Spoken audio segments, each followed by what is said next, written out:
26 желтоқсан күні қаланың бас шыршасының оттарының салтанатты жағылуы өтті. Қала тұрғындары мен қонақтары бас шыршаның оттарын жағу салтанатты шарасына балалармен бірге келді. Республика алаңына қойылған жаңа жылдың сұлуы 18:00-де түрлі түсті оттармен жарқырады.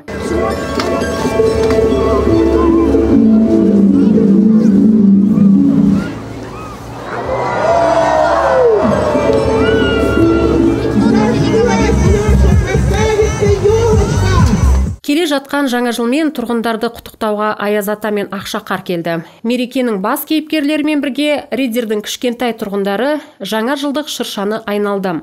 Қалалықтар бір-бірлерін мерекемен құттықтап, жаңа 2023 жылға өз тілектерімен әрі тамаша көңіл күйлерімен бөлісті. Біздің көңіл күйіміз керемет. Аяз ата да балалардың көңілін көтеріп жүр. Тамаша, сөз жоқ. Барлығы керемет ұйымдастырылған. Мереке құтты болсын. Ең бастысы, баршамыз аман сау болайық. Барлық тұрғындарды жаңа жылмен құттықтаймыз. Денсаулық, бақыт және ең бастысы бейбіт аспан тілеймін. Шыршаның маңына үлкен қар таушығын салып, одан балалар тюбингтармен қуана сырғыды. Шырша өте әдемі. Төбешіктен сырғу да керемет. Баршаңызға жаңа жыл құтты болсын.